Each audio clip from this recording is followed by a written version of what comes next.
6 दिसंबर 1992। मैं चाहता हूं कि आप हमारे दर्शकों के लिए ये कविता पढ़ें सर।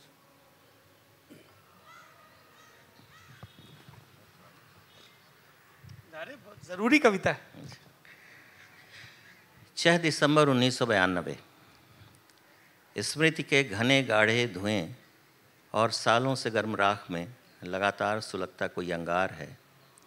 घुटने की असह्य गांठ है या रीढ़ में रेंगता धीरे धीरे कोई दर्द। जाड़े के दिनों में जो और जाग जाता है अपनी हजार सुइयों के डंक के साथ। दिसंबर का 6वां दिन। इसी दिन कोई गुंबद टूटा था। इसी तारीख में सारे रिश्ते हिज्जा हिज्जा बिखर गए थे। इसी रोज़ चावल के नन्हे नन्हे कण लेकर कतार में रेंगती चींटियों ने अपनी दिशाएं बदल दी थीं। इसी दिन हाथ से कलम छूटी थी, रोटी जल गई थी, बच्चा नींद में रोया था किसी बुरे सपने से डरकर। किसी लड़की का चेहरा झुलस गया था तेजाब से। एक चुप्पी थी जो डराती थी, हंसी जो कहीं से नहीं लगती थी कि हंस रहा है कोई। शब्द कविताओं में आने से इनकार कर रहे थे। मेरा चश्मा कुएं में गिर गया था और बाल्टी खाली लौट आई थी। रस्सी से कट गई थी हथेली। ट्रैफिक रुक गया था, छज्जा धसकने लगा था। 25 कर्मचारियों वाले दफ्तर में से 7 कर्मचारियों ने भेजी थी लंबी छुट्टी की अर्जी। एक चिड़िया आसमान के नीले रंग में फंस गई थी, जैसे किसी बहेलिये ने फैला दिया हो पूरी कायनात में नीले रंग का कोई जाल।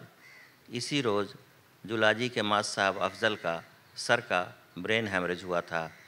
इसी तारीख में शीशे में कोई बाल आया था।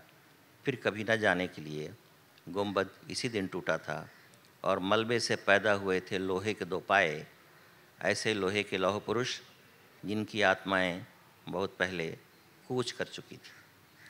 अब शीशे में जो बाल आता है वो कभी नहीं जाता है ना। एक बहुत अच्छा मुझे गज़ल का एक वो याद आ रहा है। किस तरह भूलेगा दिल दिल तेरा ख्याल आया हुआ। उसी में एक आता है, जा नहीं सकता कभी शीशे में बाल आया हुआ। जो शीशे में क्रैक आता है वो फिर नहीं जाता है। ये क्रैक नहीं आना चाहिए। आप शमशेर की कविता याद करिए, मुझे लिखो आकाश में रोशनाई की तरह, पढ़ो मुझसे प्यार करो उतना जितना मछलियाँ लहरों से करती, जिनमें वे फंसने नहीं है। तो ये बाल क्यों आ रहा है?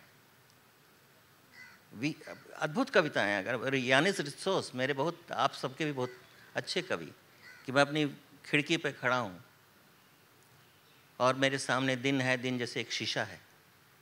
मैं कूदता हूँ और अपनी ही बाहों में घायल गिरता हूँ।